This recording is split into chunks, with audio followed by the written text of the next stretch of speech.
Wel, bore da pawb. Good morning everyone. A chroeso i chi gyd yma heddiw ar gyfer gwasanaeth arbennig iawn gyda ni yma yn e-sgol. Hugh Davies ydw i fel arweinydd cynradd y prosiect, a da ni yma yn cynnal gwasanaeth Cewri Cymru byw arbennig ar gyfer Diwrnod Ffitrwydd Cenedlaethol yn dydan. A very warm welcome to you all who are joining us this morning for this special live assembly, this Cewri Cymru Assembly with a very special guest and a very suitable guest for today because it's National Fitness Day, isn't it? Mae'n ddiwrnod Ffitrwydd Cenedlaethol heddiw ac mae'r person da ni'n croesawu heddiw yn gorfod bod yn hynod o ffit mwyn chwarae eich camp hi. Ond cyn i fi groesawu hi, swn i jyst yn hoffi'ch atgoffa chi am y pecyn adnoddau sy'n cyd-fynd efo'r gwasanaeth byw yma heddiw. There is a resource pack that goes along with today's live assembly, full of reading resources differentiated to 11 different levels. Mae'n adnoddau darllen wedi gwahaniaethu 11 lefel, a'r ddolen yw darganfod o dan a video YouTube. The link can be found for those resources under the YouTube video. Os ydych chi yn gwneud defnydd o'r adnoddau addysgiadol yna, cofiwch bostio ar eich cyfryngau cymdeithasol, ysgol, a tagiwch e-sgol yn eich post mwyn ni gael gweld sut ydych chi yn defnyddio'r adnoddau, a mae'n bosib gewch chi fag o nwyddau e-sgol yn y post am y drafferth hefyd. So if you do use the educational resources, the reading resources, or if you take pictures of your class taking part in today's assembly, please post them through your school's social media and remember to tag e-sgol and you might receive a goodie bag of e-sgol items in the post for your trouble.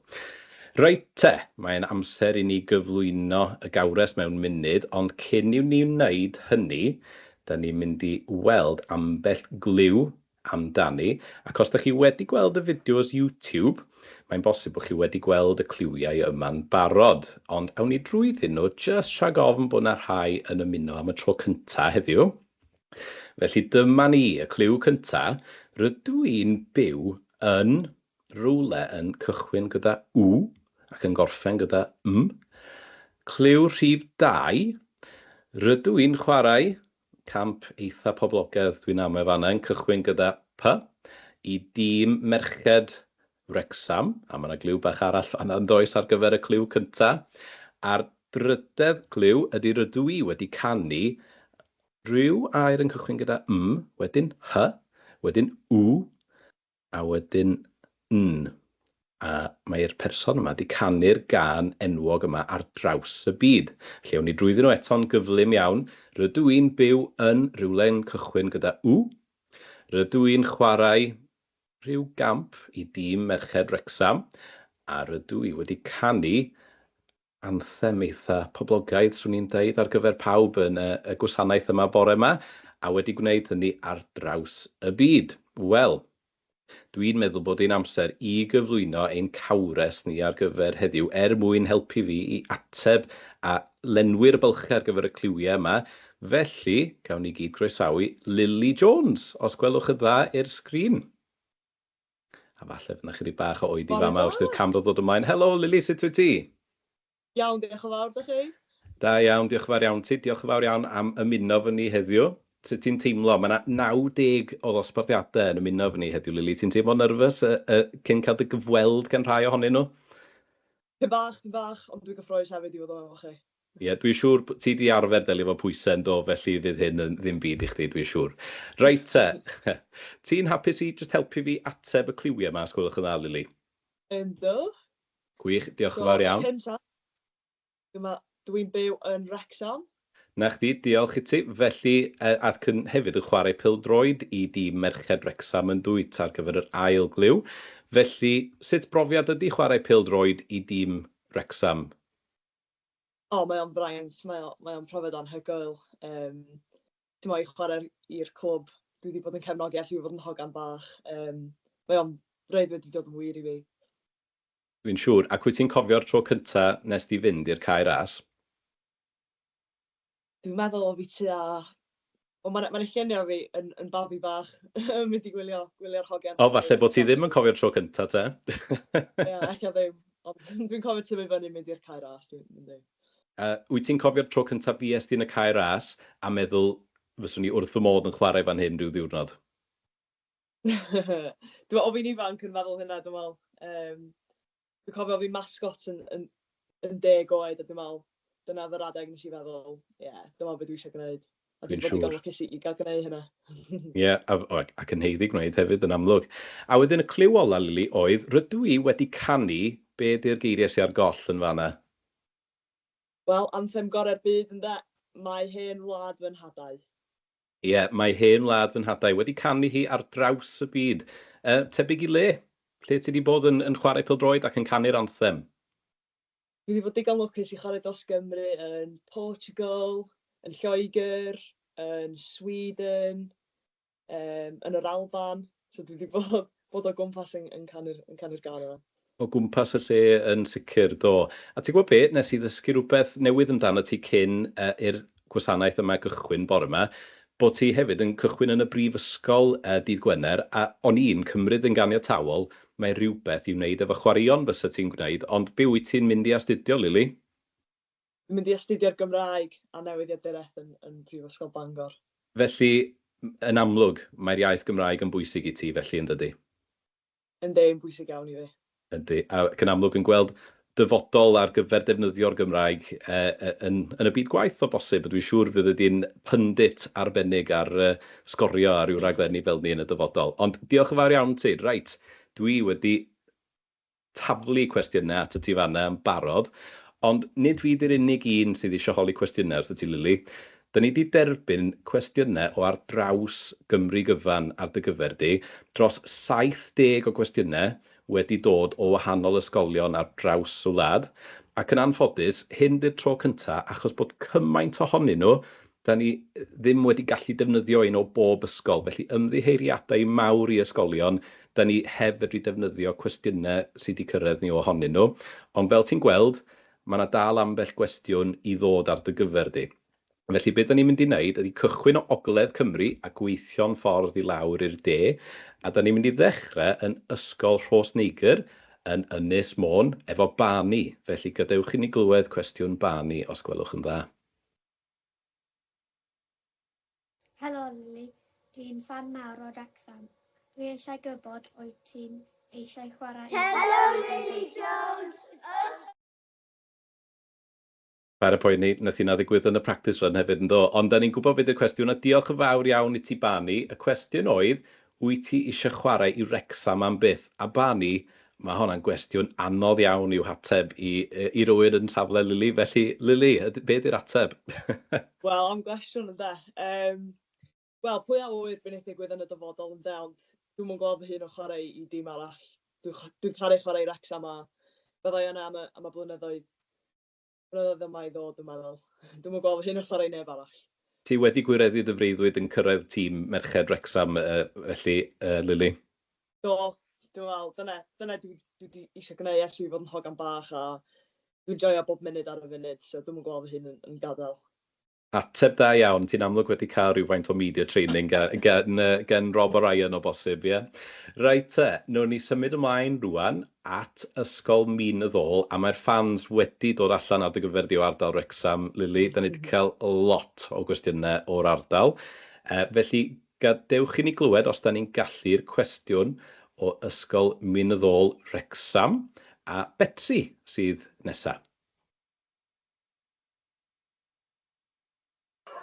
Beth sydd wedi ysbrydoli ti i chwarae pêl-droed? O, cwestiwn da iawn. Be wnaeth dy ysbrydoli di i chwarae pêl-droed, Lili? Wel, dwi'n byw tua 5 munud i ffwrdd o'r cae ras, so nes i tyfu fyny o gwmpas pêl-droed. Ond dwi'n meddwl dad oedd ysbrydoliaeth i fi. Nath o taflu fi fewn efo tîm a hogen tua 6 mlwydd oed, a nes i jyst sythio mewn cariad efo'r gêm ers hynny. Dwi'n fel lot o pobl ysbrydoledig o gwmpas fi o hyd, ddo. Mae chwaraewyr Wrecsam wedi bod yn ysbrydoliaeth mawr i fi'n tyfu fyny, a da ni digon lwcus o'n i fod efo gymaint o tîm y merched o gwmpas o'n sy'n ysbrydoliaeth mawr i fi hefyd. Be oedd dy lwybr di at y tîm cyntaf? Nes di ddechrau efo tîm dan rhyw oedran penodol efo Wrecsam?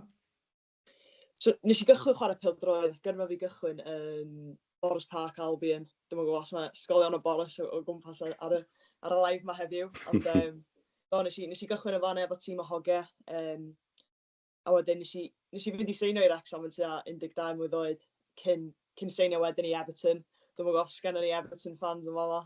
Dwi'n gobeithio ddim, dwi'n cefnogi Lerpwl. Na, joc di na i fans Everton, mae croeso i chi fod yma hefyd yn amlwg. Sori, toriad dy draws di Lili. Felly, fies ti'n Everton, diddorol iawn. So, a wedyn, seinio nôl i'r Wrexham wedyn, so nes i chwarae, dwi wedi bod efo'r Wrexham o'n am 4 tymor a dwi'n joio bob munud. Dwi'n siŵr. Wel, diolch fawr iawn ti am ateb y cwestiwn yna. A nesa, da ni'n mynd i glywed cwestiwn gan dosbarth Magpies, felly ddaru ni glywed tam y bach o'r cwestiwn gyna. Ond mae'r cwestiwn yn dod gan y dosbarth cyfan, dosbarth Magpies Ysgol Victoria. Felly gadewch ni glywed y cwestiwn, please. Hello, Lili Jones, Ysgol Victoria yma. Beth oes ti'n hoffi bwyta? O, cwestiwn pwysig, yn enwedig pan da ni'n meddwl am ddiwrnod ffitrwydd cenedlaethol falle, achos ydy'r ateb yn rhyw fath o bryd o fwyd cyn gêm, Lili, neu ydy o jyst yn rhywbeth ti'n mwynhau fwyta? Wel, dwi yn caru bwyd, so mae hwn yn gwestiwn anodd. Ond dwi'n meddwl na hoff pryd o fwyd fi ydy cinio dy Sul. Ti'n methu curo bach o gravy a chicken a veg. Ond cyn gêm, haid i fi cael lot o pasta haid. So, dwi'n meddwl pasta a cinio dy Sul di hoff bwyd fi, dwi'n meddwl. Diddorol. Ti'n gwybod be, pan weles i'r cwestiwn yna, nes i ddyfalu falle mae pasta fod yr ateb, just oherwydd bod yna lot o athletwyr yn tueddu bita pasta cyn chwarae gêm, ond cinio dy Sul falle sydd ar frig y tabl i ti, ie? Ie, dwi'n meddwl bod cinio dy Sul just edging it. Mae yna lot o carbohydradau mewn cinio dy Sul, os ti'n neisio bod yna ddigon o datws ar dy blat, mae'n siŵr yn does, ond falle bod gravy ddim yr opsiwn gorau cyn gêm fawr, ie? Ddim cyn gêm. Diolch am ateb y cwestiwn yna. Felly mae'r cwestiwn nesaf rwan yn dod o Ysgol Dyffryn Iâl, Sir Ddimbych, gan Charlotte. Felly ydy'n bosib i ni weld y cwestiwn a clywed y cwestiwn yma, os gwelwch yn dda. Wyt ti'n chwarae chwaraeon arall? Cwestiwn da, diolch i Charlotte yn holi. Wyt ti'n chwarae chwaraeon eraill? Wel, yn tyfu fyny, o fi'n lyfio bob chwaraeon. O'n i'n neud lot o nofio, so dwi'n cofio codi fyny am 5 o gloch yn bore i fynd i ymarfer. A dysadwn o'n i arfer codi'n bore i fynd nofio, a wedyn newid i kit pêl-droed fi yn y changing rooms nofio, a sydd i'r cae pêl-droed wedyn, so dwi'n mwynhau nofio hefyd. O'n i'n dda iawn am gymnasteg a dawnsio, so dwi'n meddwl bod fi'n chwarae o'r tîm mwyn am byd. Ond wyt ti'n meddwl bod nofio wedi dy helpu di o ran dy bêl-droed o bosib hefyd? O, cant y cant, mae'n dda iawn i cyhyrra'r corff yn dod i nofio. Ond ia, dwi'n meddwl bod bob chwaraeon yn complementio'i gilydd. So, y rhan fwyaf o chwaraeon da chi'n gallu chwarae, gwnewch. Ie, mae o'n bwysig yn dod i gael yr amrywiaeth yna mwyn gweld beth ydych chi'n mwynhau hefyd, mae'n siŵr.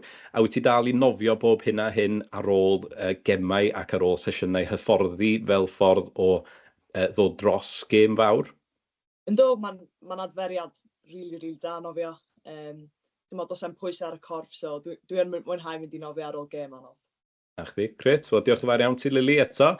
Mae'r cwestiwn nesaf wan, da ni'n mynd i Geredigion i Ysgol Llanon. A mae'r cwestiwn nesaf yn dod gan Frankie. Felly, os di'n bosib, os gwelwch yn dda? Mae Siwan yn gweithio'n galed iawn tu ôl i'r llenni fan hyn, ond dyma ni. Frankie, fi yn Llanon, a beth yw hoff dîm pêl-droed? Diolch yn fawr iawn, Frankie. Wel, beth ydy dy hoff dîm pêl-droed i Lili? Tybed beth yw'r ateb i'r cwestiwn yma? Wrexham, through and through, dwi'n meddwl. Dwi season ticket holder i wylio'r hogiau, a yn amlwg yn chwarae i dîm y merched, so dwi'n meddwl sef o'n iawn i fi ddweud bod fi'n supportio unrhyw tîm arall. Yna, wel, allai ddeall hynny'n sicr. Oes gen ti ail dîm o bosib? Wel, Mae mam o ochr Lerpwl, so dwi yn cefnogi'r hen cochion weithiau hefyd yn y Premier O, League. na chdi. Ti wedi dewis y lliw gorau felly o Lerpwl, da iawn. A wedyn, oeddet ti'n deud hefyd yn doeddet, falle fysa ti'n teithio nôl ymlaen o'r brifysgol mwyn cario ymlaen i chwarae'r dîm merched ar ddi Sul, ond fyddi di'n ei penwythnos ohoni ac yn dod nôl i wylio'r dynion ar y ddi Sadwrn hefyd? Byddaf, dwi'n meddwl, pryd mae'r hogiau adre, haid i fi ddod nôl i cefnogi haid. Digon teg, ie. So ni'n deud hefyd os oes gen ti season ticket. Na chdi, diolch yn fawr iawn. A wedyn, mae'r cwestiwn ola yn dod o ysgol gynradd Blackwood o ardal Caerffili. Di'n bosib clywed y cwestiwn yma, neu gweld y cwestiwn yma os dwi'n cofio'n iawn, achos ddaru ni dderbyn rhestr o gwestiynau gan ysgol Blackwood. Ac oedden nhw'n holi beth yw eich dathliad. Felly, oes gen ti rhyw fath o dathliad fel sydd gan Cristiano Ronaldo falle, wneud yr siw, ie, mae nhw'n galw fo, dwi'n meddwl iawn yn dweud hwnnw. Oes gen ti rhywbeth wyt ti'n ei wneud bob tro pan ti'n sgorio gol? Wel, dwi'n sgorio'n aml, dwi'n mor dda Cristiano Ronaldo. Ond pen dwi'n sgorio, dwi fel arfer wedi synnu, so dwi'n sgannau'n dathliad iawn, really. Ond os oes rhywun efo idea beth dylse fi wneud, then send them over yna. Ie, syniad da, fel rhan o Diwrnod Ffitrwydd Cenedlaethol. Os da chi'n sgorio gol yn eich cae chwarae ysgol chi heddiw, gyrwch y clip fideo a tagiwch e-sgol a Lili ar X neu Facebook yn dangos beth eich dathliad chi ar gyfer y diwrnod, a falle nwch chi roi syniad i Lili, falle wneud Lili ddefnyddio fo y tro nesaf mae'n sgorio gol i'r Wrecsam. Dim pwysau Lili, oce? Ond, ie, diddorol iawn, diolch yn fawr iawn ti am hwnna. Daru ni gynnwys, falle bod ti wedi gweld clip, dwi'n siŵr bod ti wedi gwylio'r clip o di hun yn sgorio y gol yn erbyn Caerdydd yn y Caer As. Ai honna oedd y gol cyntaf i ti sgorio? Dwi'n meddwl mae'r gol cyntaf o, ond dwi'n meddwl hwnna efo ffefryn. Allai weld. Allai weld pam, o hwnna'n dipyn o gol. Felly, os da chi heb i weld i, cerwch chi edrych am gol Lili Jones yn erbyn tîm Caerdydd. Mae'n sgorio mwy neu lai o hanner ffordd o'r cae. Felly, what a goal, sen nhw'n dweud yn Saesneg yn de, Lili. Da iawn.